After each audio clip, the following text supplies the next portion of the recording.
Hey guys, it's Malika Dawson and welcome back to my channel. I'm super excited for today's message. It is going to be so powerful. So this is a two-part message. It is called Stop Running, Come Up Here. And that is a prophetic word that God gave me. So the first part of my message is going to be about the come up here part. And then a little bit later when I'm talking about the stop running. So I was kind of praying over what I was going to speak on at this ministry event that I was going to. And so as I was sitting there, I walked around and I prayed for about 20 minutes and I felt like, God really wasn't speaking to me. So I went and I laid down on this rug I have in my prayer room. And so I was laying down on my rug and it was almost like I had this out of body experience and God was like showing me this vision. And so I saw me like laying on this rug and I saw that there was something like underneath the ground and it looked like snakes and they were coming up like this and they were coming to try up and to come up and bite me. And so immediately I like jumped and I was like, what is this? Like I was scared. And so God told me this. He said, the higher you are, the closer you are to me. And the lower you go, the closer you are to hell.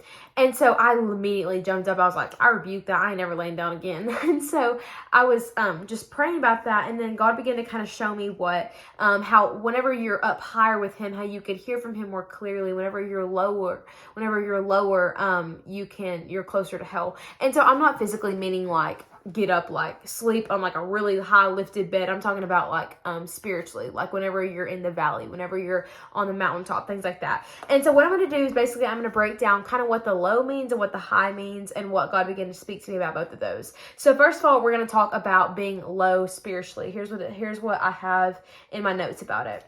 So the Lord first told me this. He said, you can't expect to not get attacked when you're playing in the enemy's territory.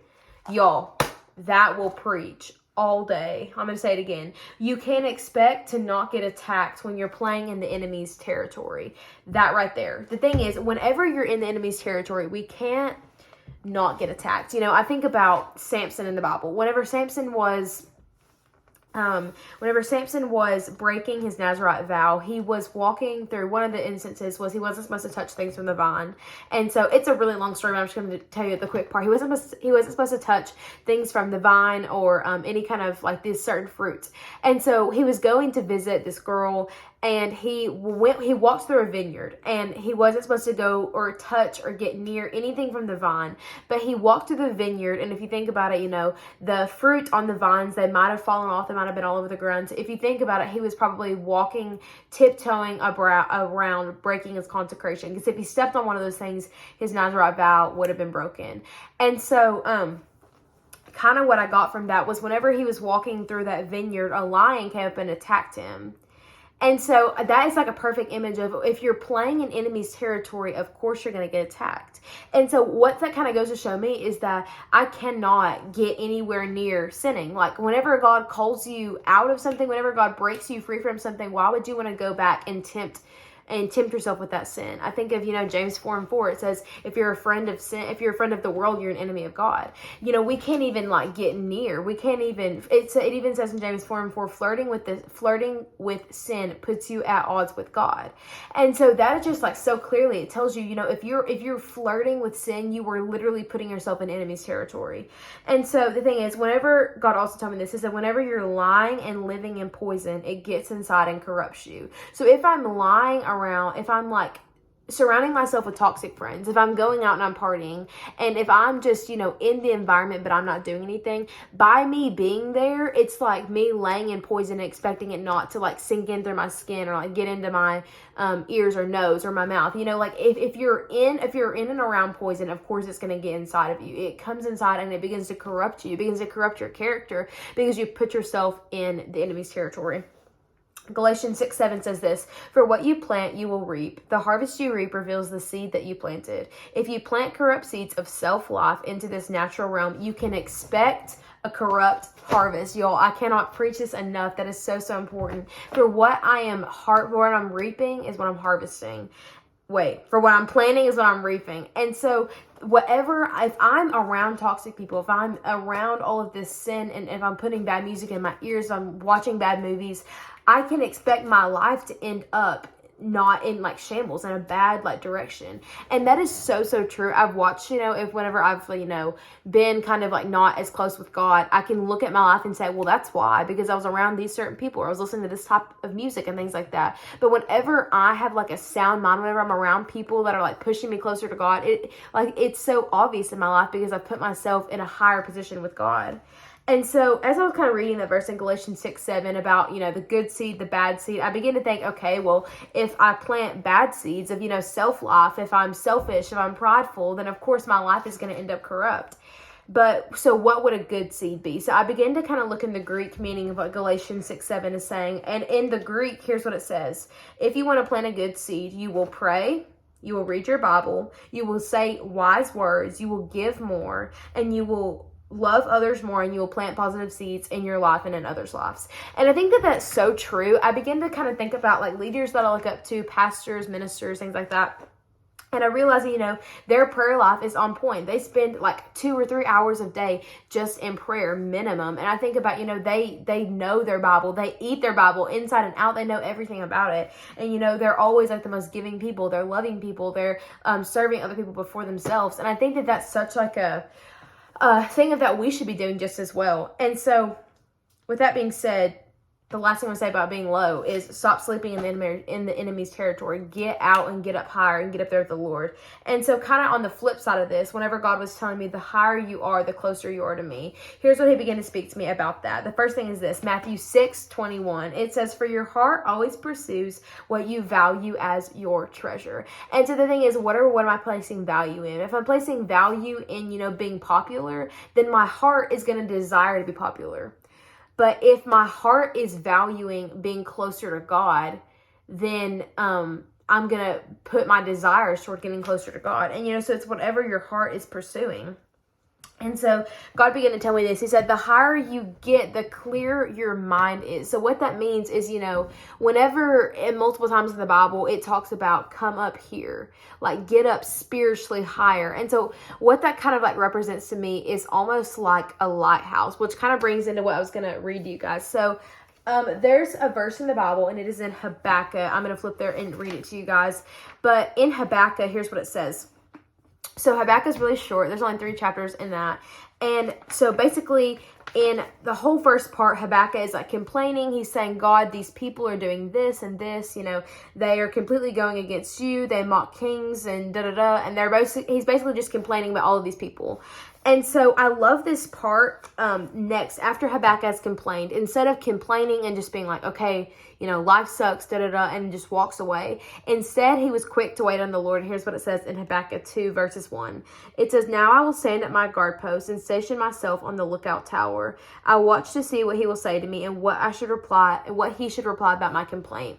And I love that he complained about all of these things, and then he was quick to wait on the Lord for an answer, and then the Lord did answer.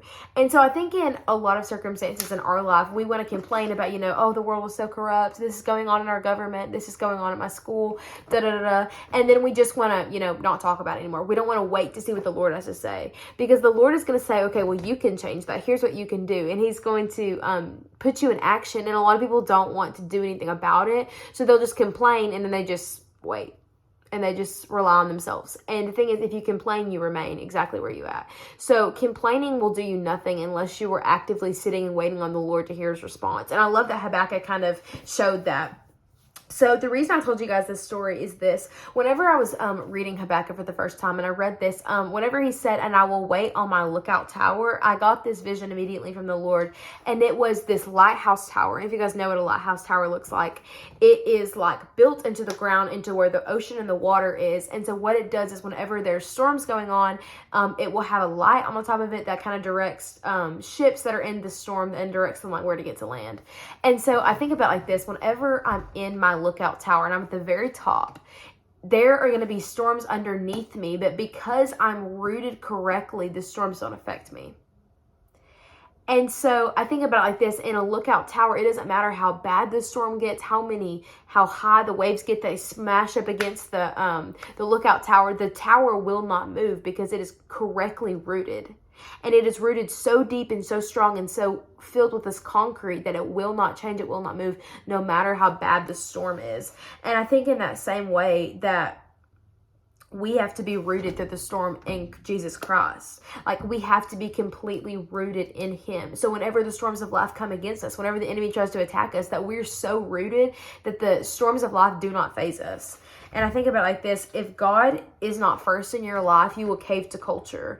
And culture draws you down lower into the storm. Like, culture, if I think about it like this, culture is going to want to bring you down into the drama of the world, the drama of just, everything that's going on. It could be in your high school drama that's going on. Culture is going to want to bring you down into that. So whenever you're in the middle of the storm that's going all around you, your head is like clouded. It's like you can't hear from God because you're in the middle of a heavy storm. But the thing is, if you get above all of that, the storm will not affect you. So that quote is saying, if God's not first, you'll cave to culture. If God is your first thing, you will be on top of the lookout tower. And it doesn't matter how many people try to pull you down. You are so rooted, you're staying up there and you're not going down into the storm. And so the thing is, whenever you're rooted correctly, the storm won't affect you. So I'm going to start reading to you guys. This is going to be kind of a long Bible story. So I've been studying out in Exodus and Numbers. Sorry, I was getting thirsty. And so we're going to read in Exodus 33 first. So let's get to Exodus really quick. Okay, so I love this story right here, and it is about the tent of meeting. And it is talking about Moses. And so basically what's happening here is Moses has this tent that's set up, and it is about, so in this tent, there's like the camp of all the people in the wilderness, and these are the people that got delivered out of Egypt. Now they're in the wilderness trying to go into the promised land. So these people, they're in this tent of meeting right now, and there's all of their camps are out here and on the outside of the tent of meeting. And if you want to go be in the presence of God, you have to walk outside of camp to go to the tent of meeting. So we're going to pick up in Exodus 33 verses 7. Now Moses used to take a tent and pitch it outside the camp some distance away, calling it the tent of meeting. Anyone inquiring the Lord would go to the tent of meeting outside the camp. And whenever Moses went out to the tent, all the people rose and stood at the entrances to their own tent, watching Moses while he entered the tent of meeting.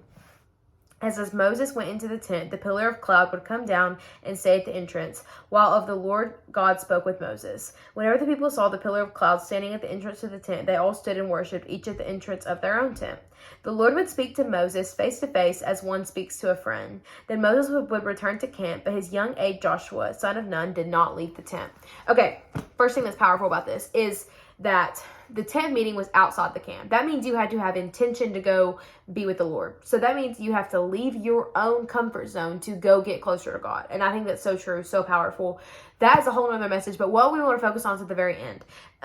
I love the part whenever he said that he spoke to Moses like he was a friend. And then I love the part that says his young aide Joshua did not leave the tent. So Moses basically was in and out of the presence of God. He would be in a tent, then he'd go back to his home tent. But Joshua actually lived and stayed in the tent. So now we're going to go to Numbers. So we're going to go to Numbers 13. So there's going to be a lot of reading here, so you guys are going to have to bear with me. But we're going to start off in Numbers 13 verses 8. This is a little bit later. Same story, same people. Here's what it says. So basically, a little bit of context before I read this is that, so there we have the promised land. God had promised Moses to go into the promised land. He had promised that the land of milk and honey was theirs. They just had to move into it and go conquer the people, and then the land was rightfully theirs. And so basically what Moses did was he got a group of spies to go in and kind of look out at the land, see what kind of fruit there was, et cetera, and see what all they would have to do to actually move in and conquer these people. So here's what happened. Here's what Moses is talking about right now. He said, go see what the land it looks like, and whether the people who live in there are strong or weak, few or many. What kind of land do they live in? Is it good or bad? What kind of towns do they have? Are they unwalled or are they fortified? And then basically he's just talking about, go spot out, look. And then it says, so they went up and explored the land from the desert. And at the end of 40 days, they returned from exploring the land. So the spies had spent 40 days, and they went and they looked around, they took some fruit. So they got the fruit, they went and looked at all the cities to see how fortified they were. They took the fruit back into the Israelites' camp. And here's what happens. So this is their report on their exploration. There were the people that reported to them and gave the whole assembly and showed them the fruit of the land. Then they gave Moses this account. We went into the land to which you had sent us, and it does flow with milk and honey. Here's the fruit of it. And then they showed the fruit that they had stolen from the land to show Moses. But the people who live there, they're very powerful, and their cities are fortified and very large. We even saw the descendants of Anak there, the Achemielites, and it just names a whole bunch of people, and I can't pronounce all their names. And then it says, then Caleb silenced the people before Moses and said, we should go up and take possession of the land, for we certainly can do it. This is the part that's so important. But the men who had just gone up with him said, we can't attack those people. They're stronger than we are. And they spread among the Israelites a bad report about the land they had explored. They saw the land we explored that devours all that is living in it. Okay, so what happened basically was all of these people, these spies, they went, they explored the land, they came back, and they were like, yes, this land is awesome. It has milk and honey flowing in it. There's such great fruit. The land is great, but there are these really, really big tribes, and if we tried to overtake them, we for sure would all die. And so basically, there were only 2 people out of all the spies that went that were like, if God said it, we should do it. And those 2 people were Joshua and Caleb. Now, keep in mind, Joshua was the one that lived in the tent. He constantly stayed in the presence of God. And so, basically, all of these people, all the spies that had went, they were like, no, we can't do it. And what they did is they went around camp and they spread a really bad report about how we would certainly die if we tried to go into the land. And so, now we're going to go to Numbers 14, verses 2 through 11. Here's what it says. So it says, all the Israelites grumbled against Moses and Aaron, and the whole assembly said to them, if only we had died out in Egypt or in the wilderness. For why is the Lord bringing us back to this land only to let us fall by the sword? Our wives and children would be taken as plunder. Wouldn't it be better for us to go back to Egypt? And they said to each other, we should choose a leader and go back to Egypt. Then Moses and Aaron fell face down in front of the whole Israelite assembly gathered there. Joshua, son of Nun, and Caleb, son of Jephunneh. So Joshua and Caleb, who were among them, had explored the land, and they tore their clothes and said to the entire Israelite community, the land we passed through and explored is exceedingly good. If the Lord is pleased with us, he will lead us into the land, a land flowing with milk and honey, and he will give it to us. Only do not rebel against the Lord, and do not be afraid of the people of the land, because we will devour them. Their protection is gone, but the Lord is with us. Do not be afraid of them. And I think that that's so powerful. Because what happened was the one that was constantly in the presence of God, the one that was correctly rooted, was the one that stood in front of all of the Israelites and was like, I don't care how big these giants are. If God said it and he's for us, then how could we be defeated? And so I think that story is so important. You guys should really go and read out exactly all the things that happened. But I love this one part where Joshua and Caleb said, give me my mountain. They didn't care that there were mountains in front of us. They didn't care that there were those circumstances in front of us. They said, give me my mountain and I surely will conquer it because God is on my side. And so I thought that was so important, but my favorite part was this, the fact that Joshua was the one that was sleeping in the temple. He was constantly in the presence of God, and I can't imagine whenever it said that God spoke to Moses like a friend, and if Joshua constantly lived in there, then he was in true relationship with the Father. So there's 2 things I kind of got from this story that I just read to you guys, and here's the first thing I got. When your foundation is solid in Christ, the adversity of life will not faze you. And I think that that's so important. Joshua and Caleb are a really good image of that. Whenever they were rooted in Christ, the fact that there was adversity in front of them, they welcomed it and they were like ready to charge and go after it. And then if God said it was theirs, then why would they doubt? And that was their mindset. So yes, there was adversity in front of them, but they were like, okay, let's go. Give me my mountain. And the second part I got from that is that God puts favor on the ones that were quick to wait on him. And so kind of what happens a little bit after this, I won't read it to you guys, but I'll kind of summarize. So after this, what had happened was God was not very happy with all of these people, that they basically were scared to go into the land that he promised them. So what happened was he sent a plague on all of the spies that went into the land, but they came back and said, we shouldn't go. The giants are too big. And so he sent a plague and they all died. So all those spies that were doubting that God could deliver them in there, they all died and passed away. But the craziest thing about that is after this, all the Israelites said, now we are ready to go up to the land that the Lord promised us. And so I think that it's so incredible that, God had no tolerance for the fact that they were like, no, we can't do it. And what had happened is he saved only the 2 spies that trusted him and that waited on him. That were Joshua and Caleb. So they were the only spies that actually survived and got to go into the land that God had promised them. Okay, so here's the second part of my message and kind of my conclusion, because we are going almost to 20 minutes. Here's the end of it. So The second part of my message was, I told you guys, it was called Stop Running. So as I was kind of praying over this message, I was like, okay, God, that's also powerful. Is there anything else you want me to add to my message? And he told me this prophetic word. I know it's for a lot of people out here. So please, please, please catch this. Write this down if you guys need to. So here's what God said. Stop running. You're enough for me. You don't have to hide your burdens. I see you and I love you. You're running around trying to fill a hole that only I can fill. You don't have to keep running. I'm here, from God. And so I just want to let you guys pause this video and you guys can go back and listen to that. I think that that's so powerful. I know that's for someone specifically that's going to be bringing you a lot of freedom. But I think that was so powerful because God was saying, you don't have to keep running. You don't have to keep striving. I am literally right here for you. And I don't need you to keep running and looking around for something that will satisfy you, because I'm the only thing that will satisfy you. And so he also began to show me something in Psalms. It's in Psalms 107. And let me find it because I did not bookmark it. My bad, guys. And so here it is. My bad, everyone. Okay, here's what it says. So in Psalms 107, I think that God specifically pointed this out for me because he knows that someone that's watching this video needed to hear this. And I think that, hold on, I still can't find it.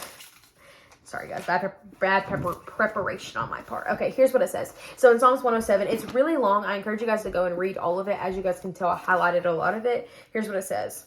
Give thanks to the Lord, for he is good and his love endures forever. Let the redeemed of the Lord tell their story. Those he redeemed from the hand of the foe, those he gathered from the lands from east to west, from north to south. Some wandered in desert wastelands, finding no way in the city where they could settle. They were hungry, they were thirsty, and their lives ebbed away. Then they cried out to the Lord in their trouble, and he delivered them from all of their distress.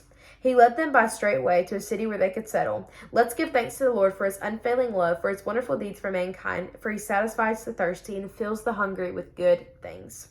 Some sat in darkness, in utter darkness. Prisoners suffered in iron chains because they rebelled against God's commands and despised the plans of the Most High. So he subjected them to bitter labor. They stumbled and there was no one to help. Then they cried out to the Lord in their trouble, and he saved them from their distress. He brought them out of the darkness, the utter darkness, and broke away their chains. Let's give thanks to the Lord for his unfailing love, for his wonderful deeds for mankind. For he breaks down gates of bronze and he cuts through bars of iron. And so I love this image that God is like setting up, that David actually was setting up in Psalms. And he was saying, God came to save the people from the west, people from the east, people from the north and the south. He came to save all of us, And I think that it said that the people that rebelled against God, they had lived their lives completely going against him. And then finally, whenever their lives were ebbing away, that they began to cry out for God, and God literally saved them and delivered them. And he even said in the prisons that he cuts through bars of iron to save you. And so that doesn't mean like the literal prison. That means that the chains that you may have on you, depression, suicidal thoughts, any kind of trauma you have in your life, God wants to take that away. God never designed us to have trauma in our lives. He wants to take that away. And yes, bad things happen, but he wants to deliver you from those things so that you can love him and love people right. And so I think that, I think of the story of Peter walking on water. And I love this image of whenever Peter's walking on water, he jumps out of the boat and he starts to walk, and he has his eyes locked on Jesus Christ, and he's doing fine, he's going after Jesus, but then he lost sight of Jesus and he began to look at the wind and the waves and he began to sink. And so how many times does that happen in our life? I think a lot of people, we kind of look at that story and we're like, bro, Peter, come on, like, you couldn't have kept looking at Jesus for a little bit longer, and you could have made it to him. But I think about, in our life, if we lose sight of Jesus for a second, it's like everything just, I feel like if I don't have my personal time with Jesus, then my whole day is just ruined. My life almost just seems like all of these storms just begin to crash over me. And I love that in The Chosen, in the season 3 episode finale, that they literally did the Peter walking on water. If you guys have ever watched The Chosen, please go watch the season 3 last episode. It's so powerful. But I love that image of, whenever Peter began to sink and he began to drown, Jesus still looked at him, knew that he began to look at the world. He began to look at the circumstances that he was in instead of looking at Jesus, and Jesus still saved him. I think about how many times, I've sinned and done things wrong, and that Jesus still cared about me enough to save me. And I think of that's just so, it makes me want to cry.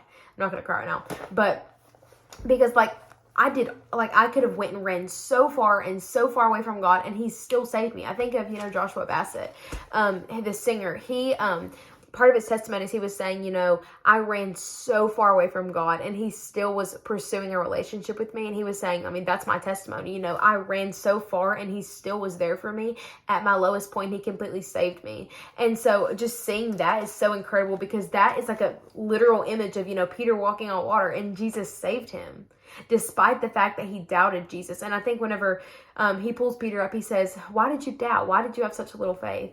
And so the thing is, whenever Peter stopped looking at the storm raged. And I think about it like this. When Peter stopped thinking naturally, because he was thinking, oh, there's no way this is going to happen. Like, there's no way this is physically possible. That's whenever he began to sink. But whenever he locked eyes with Jesus, not only did Jesus save him from drowning, but he also went and calmed the entire storm of his life. And I think in that same way, that's what God wants to do in our life.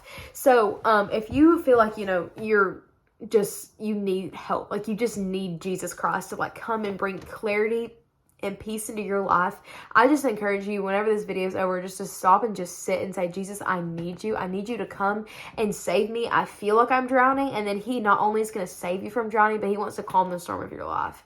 So I hope this video encouraged you guys. I know it was kind of long. I hope you guys took some good notes on it. If you guys need anything, I'm always here for me. I'm here for you guys. And so you can go down in the description box down below. I have some links of some companies I'm an ambassador for. If you want to get some cute Jesus merch, you can go and use all my codes in there to get 15% off of some different sites. And then also my Instagram is down below, so if you guys ever need any prayer requests, feel free to DM me. My email is also down there. If you guys want to reach out, you definitely can. I love you guys so much. I hope you guys have a wonderful day. Bye.